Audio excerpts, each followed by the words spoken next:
দর্শক, ছাত্রদের পক্ষ থেকে একটি অংশ নতুন রাজনীতির কথা বলছেন, নতুন রাজনৈতিক দল গঠনের কথা বলছেন এবং সরকারের বিভিন্ন গুরুত্বপূর্ণ বিষয়ে তারা সরাসরি জড়িত হয়েছেন।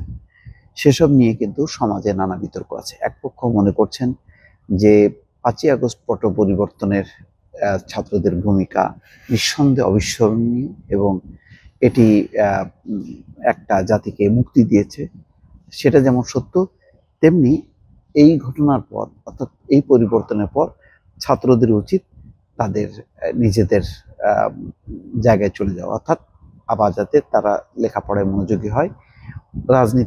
রাজনীতিকরা করবেন, ছাত্ররা ছাত্রদের জায়গায় কাজ করবে, এরকম একটি মত কিন্তু আছে। ফলে ছাত্রদের এই নতুন রাজনীতিতে যে আনাগোনা, তাদের অংশগ্রহণ, এগুলো অনেকে কিন্তু ভালোভাবে দেখছে না।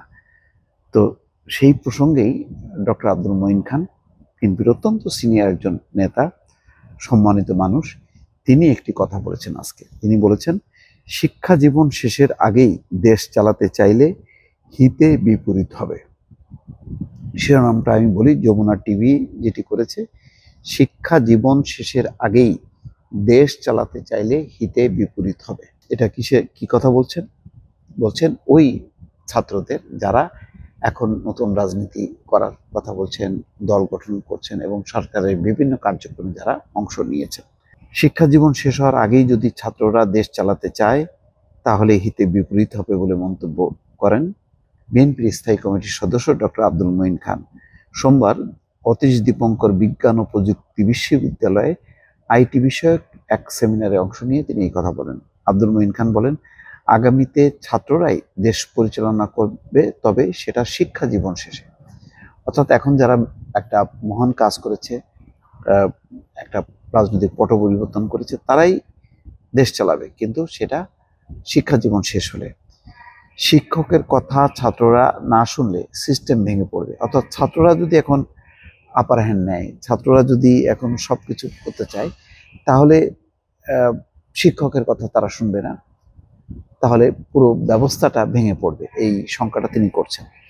সংস্কার বিষয়ে বিএনপির নেতা বলেন, মানুষের সংস্কার না হলে হাজারটি সংস্কার কমিশন করে লাভ হবে না। এটা অবশ্য অনেকেই বলছেন, এটা সত্য কথা, কিন্তু গুরুত্বপূর্ণ বিষয় হলো ছাত্ররা যে এখন নতুন করে উদ্যোগ নিতে যাচ্ছেন, তারা বলছেন একেবারে পুরনো রাজনীতি একেবারে ধুয়ে মুছে নতুন একটি রাজনীতির ধারা তৈরি করবেন। পুরো রাষ্ট্র ব্যবস্থার কাঠামো পরিবর্তনের জন্য তারা মৌলিক কিছু সংস্কার, মৌলিক কিছু পরিবর্তনের কথা বলছেন, যেটি হয়তো খুব শীঘ্রই তারা নতুন রাজনৈতিক দল গঠন করবেন। তার আগে শহীদ মিনারে তারা সমবেত হবেন, নতুন ঘোষণাপত্র দেবেন এবং তার ভিত্তিতে রাষ্ট্র পরিচালনা করবেন, এই কথা তারা বলছেন।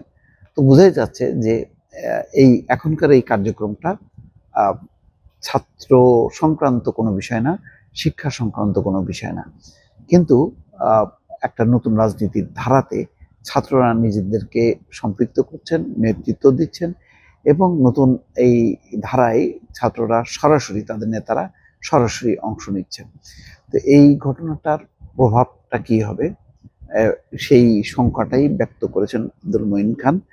বলছেন যে শিক্ষা জীবন শেষের আগেই দেশ চালাতে চাইলে হিতে বিপরীত হবে। অর্থাৎ তাহলে শিক্ষাটাও ঠিক মতন হবে না, শিক্ষা ব্যবস্থারও ক্ষতি হবে, অন্যদিকে রাষ্ট্রেরও ক্ষতি হবে। দর্শক, ভালো থাকবেন। আল্লাহ হাফেজ।